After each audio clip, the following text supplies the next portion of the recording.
Bonjour à tous. Je vois que les participants, impeccable, tout le monde est là. Il y a quelques personnes qui arrivent.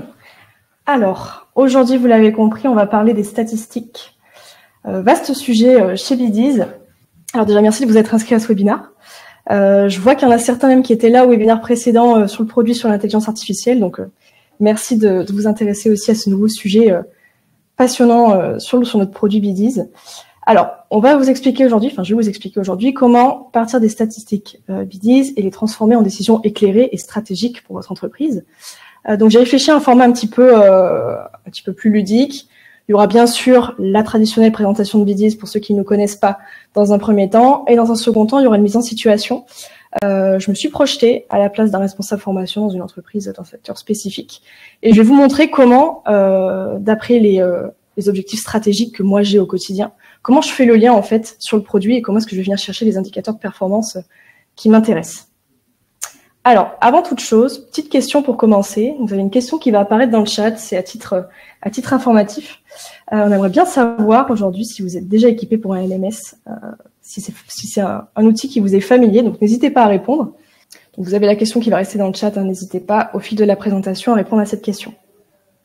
Alors, pourquoi on vous demande si vous avez déjà un LMS? Vous l'aurez compris, c'est parce que Bidiz est un LMS. Donc, Bidiz est une plateforme de formation qui a vraiment tous les fondamentaux du LMS tel qu'on peut se le représenter. Donc, il y a l'interface apprenant d'un côté, donc qui a été vraiment pensé pour la montée en compétences sur le terrain. Donc, quand on dit terrain, c'est typiquement tous les collaborateurs, toutes les forces de vente opérationnelles, par exemple, les ouvriers, les techniciens, les personnes qui sont en guichet.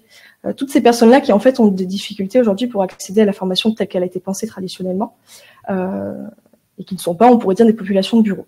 Donc on a développé une interface mobile first, donc avec une expérience mobile vraiment intuitive et développée pour le terrain, pour que ces personnes-là puissent accéder à des contenus de formation qui soient vraiment concrets, qui soient suffisamment engageants et qui vont pouvoir suivre en fait tout au long de la journée pour avoir une formation qui n'est pas vraiment décorrélée de leur temps de travail. C'est des populations qui n'ont pas forcément le temps de se former et qui vont pouvoir, grâce à des formats très structurés, venir se former comme ça sur du temps libre, entre deux clients par exemple, entre deux projets.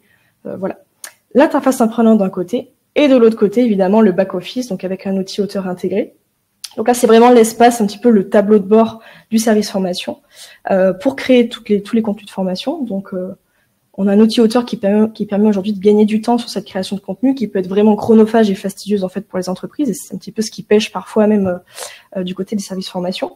Donc on a cet outil auteur implémenté grâce à l'intelligence artificielle générative, ce qui était l'objet du webinaire précédent, où vous allez pouvoir implémenter du contenu existant pour capitaliser sur ce que vous avez déjà. Donc tous les supports PDF, PowerPoint de formation qui existent, vous allez pouvoir les implémenter pour gagner du temps. Et vous allez pouvoir aussi collaborer avec un ou plusieurs auteurs. Donc, si vous avez toute une équipe d'ingénieurs pédagogiques, vous avez la possibilité d'activer le mode collaboratif avec eux pour co-créer le contenu ensemble. Et bien sûr, les statistiques se retrouvent sur ce back-office, donc je vais vous montrer dans quelques instants. Ce qu'il faut savoir aussi, si vous avez déjà un LMS en place, c'est que Bidiz peut être intégré comme une brique à part. Donc, on a beaucoup d'intégrations aujourd'hui qui sont aujourd'hui disponibles sur Bidiz. Donc, n'hésitez pas à la fin de ce webinaire à prendre contact avec nos équipes, à demander une démo. Voilà, Bidiz peut être utilisé vraiment à part si vous êtes déjà équipé. Sur Bidiz, une des puissances de notre outil, c'est les deux formats disponibles qui sont vraiment complémentaires. Donc vous avez les savoirs terrain et les savoirs théoriques disponibles ensemble sur la plateforme côté apprenant. Donc d'un côté, on a le format Tips, donc qui a été vraiment pensé pour le terrain. Et l'objectif là, c'est que vos équipes transmettent des gestes métiers et des conseils qui vont être pouvoir consulter directement par leurs collègues. C'est un petit peu comme un espace d'échange entre collaborateurs pour diffuser du savoir informel et de la transmission vraiment très horizontale. Donc, il y a 3 types de tips, les tips questions, les tips informations et les tips vidéo. Donc là, l'idée, c'est vraiment de pouvoir questionner ses collègues en direct, leur partager un geste métier, quelque chose qu'on a appris dans notre journée de travail et d'avoir vraiment cette puissance en fait du savoir participatif directement sur Bidiz. Et de l'autre côté, vous avez la capsule. Donc là, c'est le module de formation traditionnel, classique, mais qui a été pensé par Bidiz, donc qui est vraiment structuré avec des formats de fiches très variés, très gamifiés. Et la puissance, enfin une des puissances de ces deux formats, c'est qu'il y a une synergie entre les deux. Vous allez pouvoir, enfin les apprenants, les collaborateurs terrain vont pouvoir commenter des tips et lier des capsules cohérentes par rapport aux tips qui ont été publiés. Et de l'autre côté, le service formation va pouvoir réutiliser la connaissance terrain, réutiliser les tips et les réinjecter dans des capsules, donc pour avoir vraiment une complétion de savoir théorique et très terrain ce qui fait qu'au final, on est sur des formats beaucoup plus concrets, en fait, que la formation un petit peu traditionnelle telle qu'on se la représente. Donc ça, c'est pour la partie format. Et pour que vous puissiez vous projeter sur les prochains indicateurs que je vais vous présenter, il faut comprendre un petit peu comment ça fonctionne à l'intérieur. Donc là, on est sur l'interface, sur l'outil auteur, sur le screen que vous avez à l'écran, et on est sur l'interface de création de capsule. Donc, comme vous pouvez le voir, quand je disais format structuré, c'est que la capsule, elle va être vraiment divisée en plusieurs parties. Donc, une capsule contient toujours une ou plusieurs notions qui fonctionnent un peu comme des chapitres. Et à l'intérieur de ces notions, vous avez une ou plusieurs fiches, et c'est ces fiches-là qui vont pouvoir prendre des formats hyper variés, hyper gamifiés. Donc, vous avez texte-image classique, vidéo-image, du contenu H5P disponible, vous avez des cartes à gratter, des cartes à retourner, des infographies, des pages web, enfin vraiment une multitude de fiches disponibles et des quiz bien sûr, qui vont vous permettre de diffuser une connaissance à la fois structurée et très gamifiée pour que vos apprenants, pour favoriser vraiment l'ancrage mémoriel en fait de vos apprenants. Ce qu'il faut savoir aussi, c'est que les capsules, une fois qu'on les a créées, puisqu'on est sur une logique de structuration de la connaissance, elles vont être rangées dans des parcours thématiques. Donc je vous donne un exemple comme ça, le plus facile. Vous pouvez créer un parcours d'onboarding avec différentes capsules sur les valeurs de la marque, les objectifs de l'équipe, la présentation de l'équipe, peu importe. Et ça, vous allez le ranger dans un parcours dédié pour que tout le monde s'y retrouve à la fin. Et c'est beaucoup plus clair, en fait, à la fois pour les apprenants, pour structurer leur apprentissage, et pour le service formation, pour s'y retrouver après sur le back-office.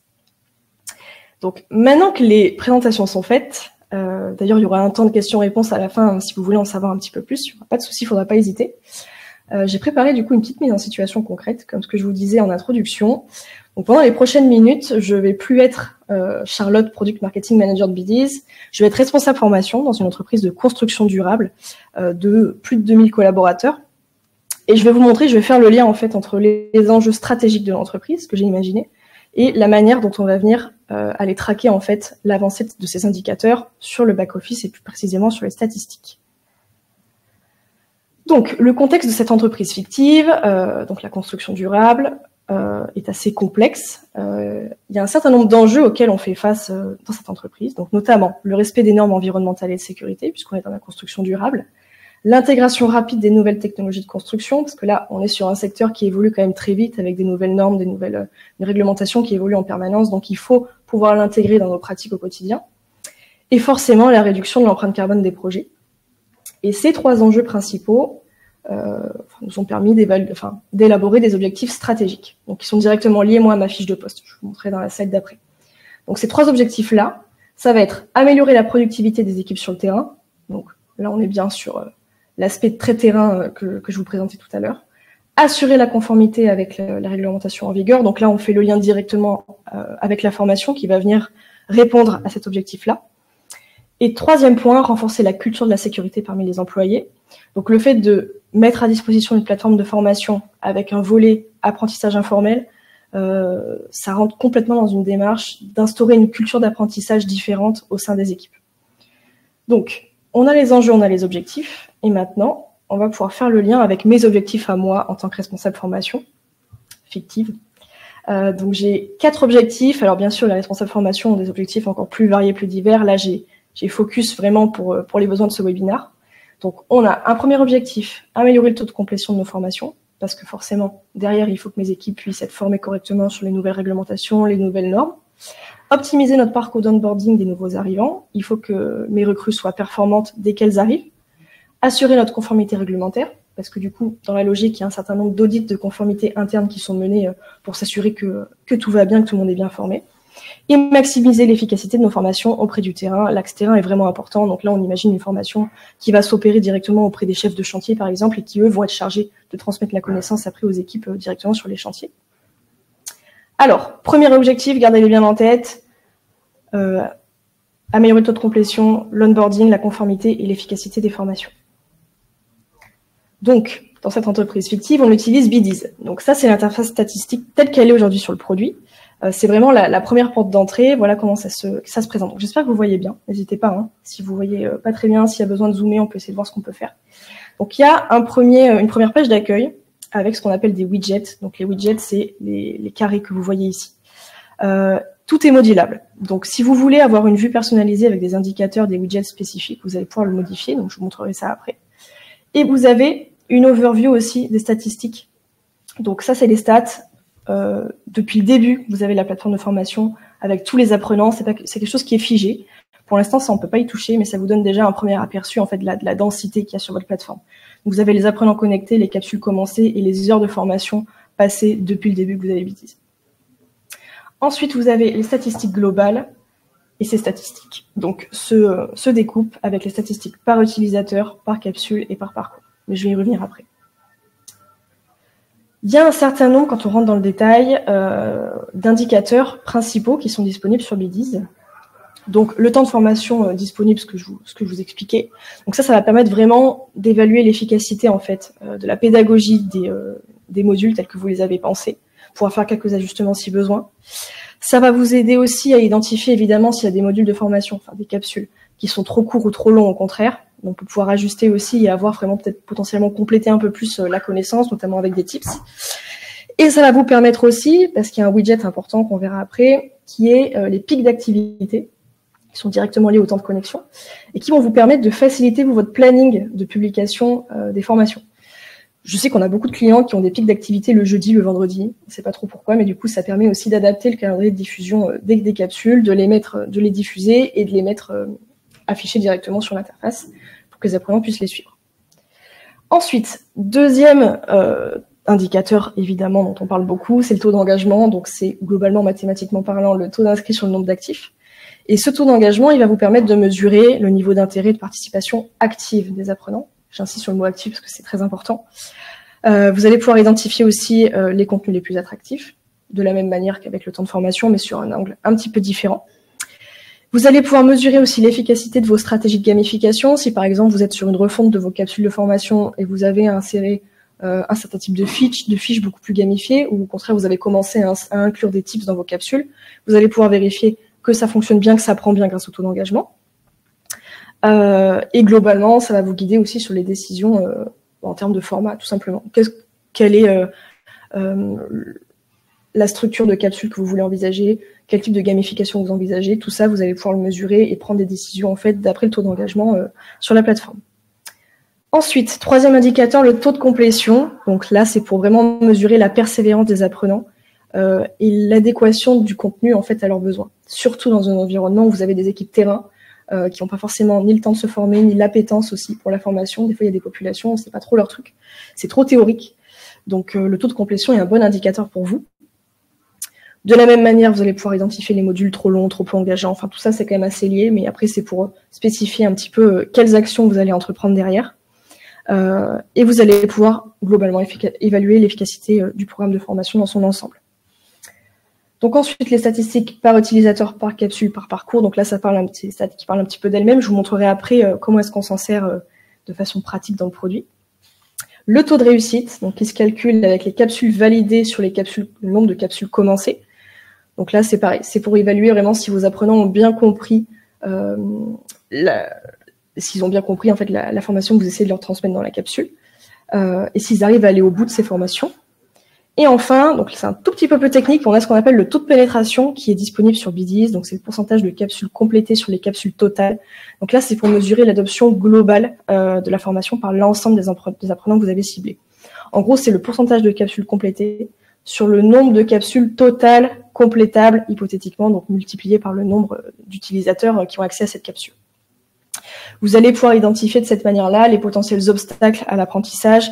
Donc, par exemple, si vous avez encore des populations qui ont des problèmes d'accès aux formations ou s'il y a des soucis avec la pertinence du contenu, vous allez pouvoir ajuster derrière. Voilà pour les indicateurs principaux qu'on a sur BDiz. Donc, moi, en tant que responsable formation, effectivement, je vais vous montrer comment je fais le lien entre mes objectifs et la manière dont j'utilise BDiz.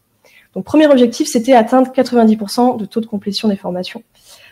Aujourd'hui, en effet, dans mon petit scénario, on s'est rendu compte que le taux de complétion actuel sur les nouvelles normes de sécurité était beaucoup trop faible, seulement de 60% à peu près, donc ce qui n'est pas terrible. Donc, comme l'objectif, c'est d'atteindre 90% de taux de formation, on va venir suivre tout ça dans le back-office. Donc, je vais venir suivre le taux de complétion, bien sûr, dans les statistiques par capsule et par parcours aussi sur les nouvelles normes de sécurité. Je vais pouvoir planifier des notifications de relance, c'est ce que vous avez ici. Donc, dès que je vais vérifier les taux de complétion, je peux planifier une relance. Donc, il y a deux types de relances, les relances simples et les relances différées, je crois. Donc, qui vont permettre vraiment que mes apprenants reçoivent une notification instantanée pour aller terminer le contenu. Mais des fois, ça suffit pas toujours. Je vais pouvoir aussi identifier les jours d'apprentissage. Donc là, c'est le graphe que vous avez ici. Pour peut-être essayer plutôt de mettre en avant ces capsules sur les normes de sécurité à des moments stratégiques où mes apprenants vont avoir la possibilité de les suivre en fait sur des plages où ils sont plus disponibles. Ça, c'est pour l'objectif 1. Ensuite, deuxième KPI, toujours sur cet objectif, il y a l'analyse du temps passé. Donc, quand on rentre dans les statistiques vraiment par capsule, j'ai la possibilité d'aller mesurer, vous voyez, il y a le nombre d'utilisateurs et il y a cet onglet, les temps de connexion. Donc là, de la même manière, pour entrer encore plus dans le détail que des pics d'activité, je vais pouvoir identifier déjà si mes apprenants sont plutôt disponibles sur web ou sur l'application mobile. Et je vais pouvoir aussi identifier vraiment les pics d'activité, le temps passé sur les formations. Qu'on a le détail ici, donc j'ai fait ces screens-là bien sûr sur un compte de démo. Il faut s'imaginer que sur un compte client réaliste, les statistiques seraient beaucoup plus élevées. Et vous aurez vraiment, l'objectif là, c'est vraiment de pouvoir ajuster la stratégie et pouvoir aussi affiner le temps passé sur les modules pour, là, dans le cadre des normes de sécurité, identifier peut-être s'il y a des contenus qui sont trop complexes ou qui sont peut-être un peu trop nébuleux, et on va pouvoir ajuster derrière les capsules. Ensuite, il y a le taux d'engagement après l'action de relance. Donc, j'ai fait ma relance précédemment pour pousser mes utilisateurs à venir terminer cette capsule essentielle sur les normes de sécurité. Et je vais pouvoir m'assurer que cette relance a fonctionné ou non grâce au taux d'engagement et aussi grâce aux pics d'activité sur la plateforme qui auront été enregistrés potentiellement avant ou après ma relance. Donc là, vous avez un peu plus de détails aussi sur ces screens. Donc, ils montrent vraiment, on peut rentrer dans le détail, les statistiques globales par utilisateur ou par capsule. Donc là, on est sur l'interface par capsule. Et c'est justement en scrollant après à droite ici que je retrouverai tous les indicateurs que je vous ai présentés tout à l'heure et que je vais pouvoir suivre capsule par capsule. Et de la même manière, quand je rentre dans le détail, j'ai la possibilité pour un apprenant, par exemple, si je me rends compte qu'il y a, bon là en l'occurrence c'est moi, Charlotte Chabert, qui n'a pas suivi la capsule sur les normes de sécurité, qui est un petit peu à la traîne, je vais pouvoir aller regarder ses statistiques vraiment précisément pour elle, pour voir ce qui a pêché, pour pouvoir la relancer elle et pour pouvoir ouvrir la discussion avec elle et comprendre un petit peu ce qui se passe. Objectif 2, optimiser l'onboarding sur le terrain. Donc, on a des nouveaux arrivants. Le constat qui est fait aujourd'hui, c'est qu'ils mettent en moyenne 30% de plus pour être pleinement efficaces. Donc, ça passe par une stratégie d'onboarding optimisée. Et BD, c'est une plateforme idéale pour ce genre de défi. Donc, j'ai 2 KPI à suivre, la progression des arrivants et la collecte de feedback grâce aux capsules. Donc, si vous vous souvenez tout à l'heure, je vous disais, une capsule, elle est toujours composée de notions et de fiches. Et parmi les formats de fiches disponibles, vous avez ce qu'on appelle des quiz. Donc, il y a plusieurs types de quiz. Et le sondage et l'autodiagnostic sont des formats de quiz disponibles qui peuvent être complètement détournés de leur usage de base pour en profiter pour collecter du feedback directement auprès du terrain et avoir une vraie remontée des besoins entre le terrain et le siège, ce qui aujourd'hui est un des pains en fait que nos clients rencontrent le plus. Donc, dans le cadre de l'onboarding, on peut très bien imaginer un parcours d'onboarding avec des capsules très théoriques, de la complétion aussi de tips issus du terrain pour compléter vraiment l'apprentissage des nouvelles recrues. Et à la fin, une capsule sondage ou un autodiagnostic où le nouvel arrivant va pouvoir évaluer la qualité de l'onboarding, la qualité du parcours d'onboarding qui lui a été proposé. Est-ce que c'est suffisamment clair? Est-ce qu'il se sent prêt? Est-ce qu'il a besoin de revoir des notions? Si oui, lesquelles? Vous allez pouvoir vraiment scénariser l'utilisation de ce type de fiche-là pour optimiser votre parcours d'onboarding ou autre. Le suivi de la progression des arrivants aussi, donc bien sûr là, on le retrouve aussi dans les statistiques utilisateurs, ce que je vous ai présenté tout à l'heure. Et surtout, ce qui est intéressant dans le back-office, c'est que vous allez pouvoir accéder pas uniquement aux stats par capsule, mais vraiment aux réponses dans le détail. Donc là, par exemple, on avait une question dans le parcours d'onboarding, quel est ton niveau d'aisance vis-à-vis de la gestion des stocks sur les chantiers? Et on peut voir que l'apprenant, enfin là c'est les statistiques de la capsule globale, on a 2 apprenants qui ont répondu très à l'aise, un apprenant qui a répondu plutôt à l'aise. Et voilà, vous avez vraiment le détail, réponse par réponse, pour faciliter vos prises de décision. Ensuite, objectif 3, assurer la conformité réglementaire, évidemment. Il y a beaucoup de secteurs d'activité où c'est juste indispensable. Donc, il y a 2 indicateurs à suivre, suite à un récent audit de conformité en interne qui a été mené du coup dans mon entreprise, qui a mis en lumière le manque de renouvellement de certaines certifications sécurité, donc ce qui est clairement dangereux sur les chantiers et ce qui n'est pas du tout en adéquation avec nos objectifs stratégiques. Donc là, j'ai 2 indicateurs. On vérifie évidemment que les formations obligatoires ont été faites. Donc là, pareil, je retombe dans les statistiques par parcours, par capsule, voire par utilisateur si c'est encore plus précis que ça. Et j'ai surtout, et ça c'est une petite nouveauté produit, des alertes pour les renouvellements. Sur Bidit, vous avez la possibilité de mettre en place des parcours de formation avec une certification. Donc quand vos apprenants les réalisent jusqu'au bout, ils reçoivent un certificat par mail réglementaire qui assure que le certificat a été fait, que l'apprenant est au fait des nouvelles réglementations par exemple, ou en tout cas qui maîtrise la compétence associée. Et quand ces certificats expirent, tous les ans, ils vont recevoir automatiquement une alerte. Donc il y a 2 types d'alertes. Il y a ce mail-là pour les apprenants avec le bouton pour aller directement se former et refaire le nouveau certificat qui a été mis à jour. Et du côté du service formation, moi j'ai reçu aussi ce type d'alerte pour me dire que mon certificat arrivait à expiration, qu'il fallait que je le renouvelle. Donc j'ai pu avec mon équipe ajuster les capsules, les notions, les fiches pour que ce soit tout simplement à jour et que mes apprenants puissent le repasser. Et enfin, objectif 4, il y avait maximiser l'efficacité des programmes de formation. Donc là, je vais vous montrer une petite vidéo du produit. Donc j'espère que ce sera suffisamment clair. En fait, sur les statistiques, on a la possibilité de créer des tableaux de bord personnalisés. Donc, quand on arrive sur l'interface de statistiques et qu'il y a tous les widgets, vous savez, que je vous ai montré, cette vue-là, elle n'est pas figée. Vous allez pouvoir éditer des dashboards, des tableaux de bord vraiment entièrement personnalisés et dire à Bidis quel widget, quels indicateurs vous souhaitez avoir directement sur la page. Donc là, j'ai imaginé un petit scénario. Je remets en arrière pour que ce soit encore plus clair. J'ai imaginé, par exemple, dans le cadre de mon entreprise fictive, qu'on allait pouvoir créer, par exemple, un tableau de bord pour les ingénieurs pédagogiques. Donc, on peut imaginer que je travaille avec une équipe d'ingénieurs pédagogiques qui s'occupe de réaliser les capsules. Et eux, les indicateurs les plus pertinents, dès qu'ils vont arriver sur Bidis, ça va être tout ce qui est attrait aux capsules, donc le nombre de capsules uniques, les statistiques de création de capsules, le type de contenu de capsules les plus plébiscités. Et ils vont pouvoir sauvegarder cette vue, donc qui s'appelle tableau de bord ingénieur pédagogique, et qui vont leur donner accès directement, en arrivant sur Bidis, aux widgets les plus pertinents pour eux. Donc ça permet vraiment d'encore mieux collaborer avec ces équipes, toutes les équipes qu'on peut avoir en interne au niveau RH, formation, vraiment avoir un outil qui permet de s'adapter très rapidement aux besoins et aux indicateurs de toutes vos équipes et de tous les types de profils en fait qui peuvent être amenés à utiliser Bidis pour gagner du temps et pour pouvoir prendre des décisions encore plus rapides. Ces tableaux de bord personnalisés, ils peuvent être personnalisés encore plus. Donc par exemple, avec l'utilisation de filtres avancés. Donc vous avez votre tableau de bord qui est fait et vous allez pouvoir appliquer un filtre. Donc principalement filtrer sur un groupe. Donc ça peut être par exemple, si vous voulez, les statistiques de complétion des capsules pour une région précise, si vous êtes en grand groupe, pour une boutique précise, si vous êtes une franchise par exemple, ou sur les nouveaux arrivants, si vous avez une stratégie d'onboarding. Donc ça permet d'affiner encore d'un niveau et d'appliquer une vue figée, donc à la fois sur un groupe et sur une période de temps. Si vous voulez comparer par exemple l'efficacité de vos formations par rapport à l'an dernier, vous allez appliquer une vue.